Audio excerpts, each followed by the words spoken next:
जादुई शक्तियाँ या फिर बोलूँ तो मैजिकल पावर्स।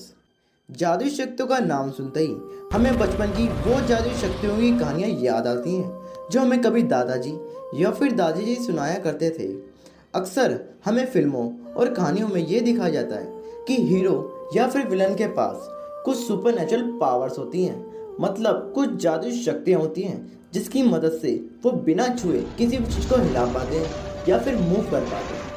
और अक्सर इन सीन्स को देखने के बाद हमारे दिमाग में भी एक ख्याल जरूर आता है कि काश हमारे पास भी ऐसी जादुई शक्तियाँ होती, हम भी बिना छुए किसी भी चीज़ को हिला पाते या फिर मूव कर पाते, राइट?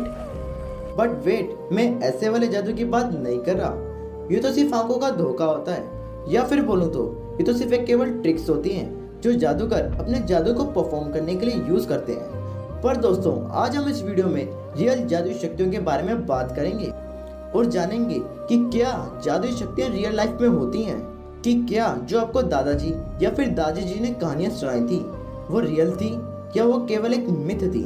क्या हम भी जादुई शक्तियाँ पा सकते हैं? तो दोस्तों, इसे जानने के लिए इस वीडियो में अंत तक बने रहिएगा। डिस्क्लेमर, दोस्तों इस वीडियो को पूरा देखना क्योंकि इस वीडियो में मैंने आपके साथ कुछ ऐसी इंफॉर्मेशन शेयर करी है जो सिर्फ आपको तभी समझ आएगी जब आप इस वीडियो को पूरा देखोगे। तो इस वीडियो को बिना स्किप करे शुरू करते हैं।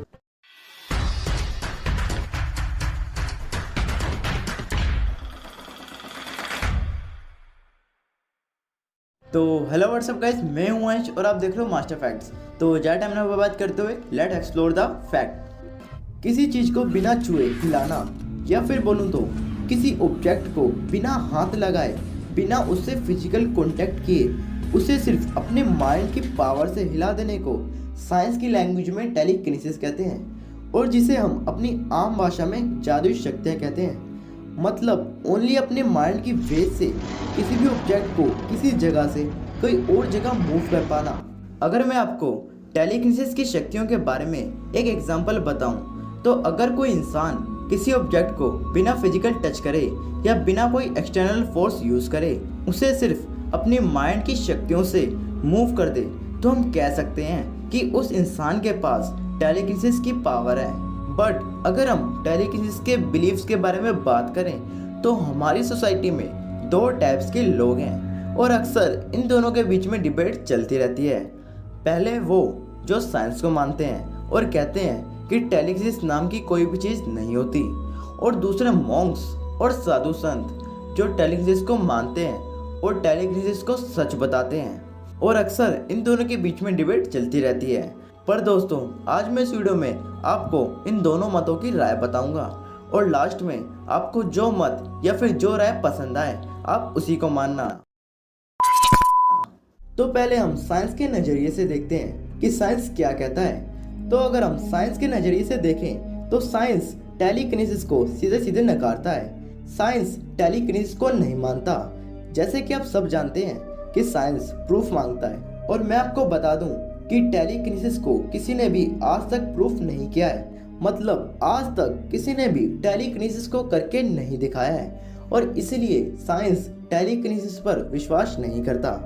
साइंस के हिसाब से टेलीकिनेसिस इम्पॉसिबल है। साइंस में एक थ्योरी है और वो ये है कि brain waves can't effect any other object. इसका मतलब ये है कि हम अपने माइंड की पावर से किसी भी ऑब्जेक्ट को इफेक्ट नहीं कर सकते या फिर उसे मूव नहीं कर सकते, क्योंकि किसी चीज़ पर इफेक्ट डालने के लिए या फिर बोलूँ तो किसी चीज़ को इफेक्ट करने के लिए हमें हमेशा एक मीडियम की ज़रूरत होती है, और बिना किसी मीडियम के हम किसी भी ऑब्जेक्ट को इफेक्ट नहीं कर सकते।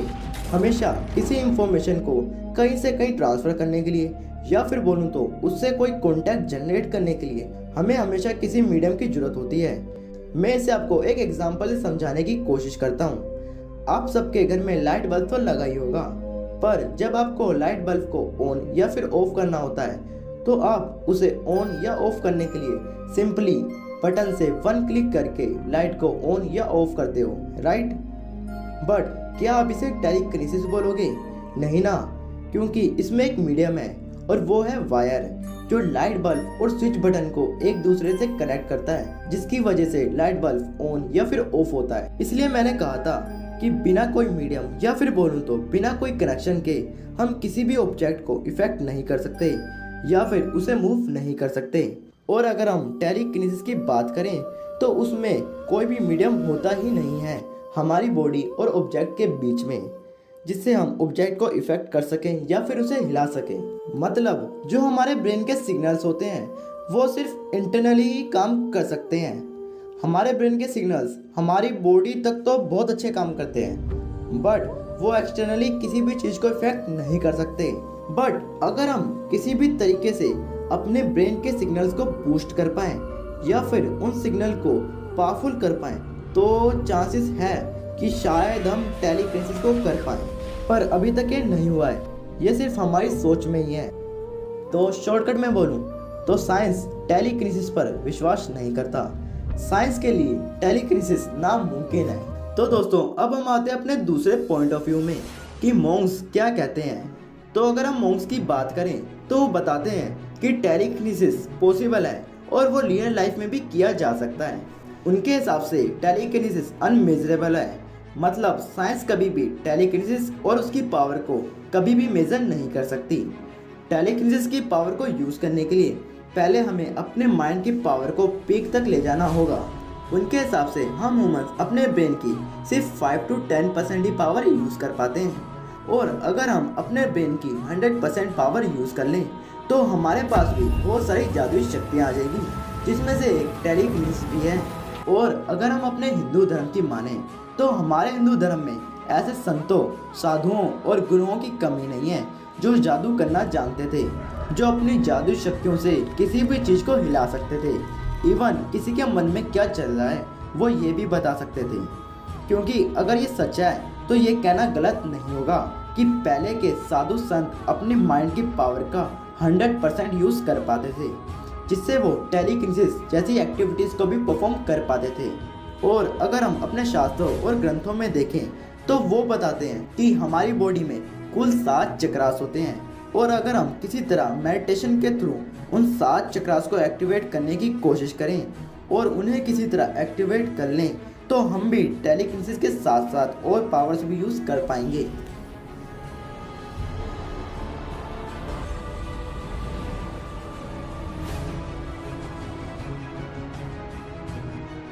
तो अब हम आते हैं कंक्लूजन पर कि क्या टेलीकिनेसिस होता भी है या नहीं। अगर हम साइंस की साइड से देखें तो साइंस कहती तो है कि टेलीकिनेसिस नहीं होता, पर यह अभी भी साइंस के लिए एक अनसॉल्व मिस्ट्री है, जैसे कि कुछ पैरानॉर्मल एक्टिविटीज़ जिसे साइंस आज भी पूरी तरीके से जान नहीं पाया है। बट अगर हम मॉन्क्स और ग्रंथों की साइड से देखें तो हमारा सनातन धर्म आज भी कई जगहों पर साइंस से आगे है। ऐसी बहुत सारी थ्योरीज हैं जो आज हम साइंस में पढ़ते हैं, बट वो थ्योरीज हजारों सालों पहले ऋषियों मुनियों द्वारा ग्रंथों में लिखी जा चुकी है। मतलब हमारा सनातन धर्म कहीं ना कहीं अभी भी आज के मॉडर्न साइंस से आगे है। अगर मैं अपना ओपिनियन दूं तो मेरे को मॉन्क्स और ग्रंथ सही लगते हैं।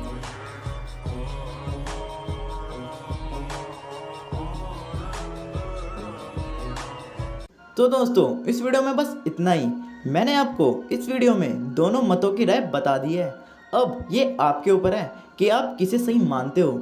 मैं आपको फोर्स नहीं करूँगा कि आप इसे ही सही मानो, पर जाने से पहले कमेंट्स में ज़रूर बताना कि आपको साइंस सही लगती है या फिर मॉन्क्स और ग्रंथ। अगर आपको ये वीडियो पसंद आई हो तो इस वीडियो को लाइक करना मत भूलना। इस वीडियो का लाइक एम रखते हैं 100 लाइक्स। मुझे पता आप सब लोग कर दोगे, तो बस कर दो यार। इस वीडियो को अपने दोस्तों के साथ शेयर करना मत भूलना। और अगर आप इस चैनल पर नए हो और आपको ऐसी वीडियोस और देखनी है तो मास्टर फैक्ट्स को भी सब्सक्राइब कर देना। इस वीडियो में अंत तक बने रहने के लिए थैंक्स फॉर वॉचिंग। तब तक के लिए take care and bye bye.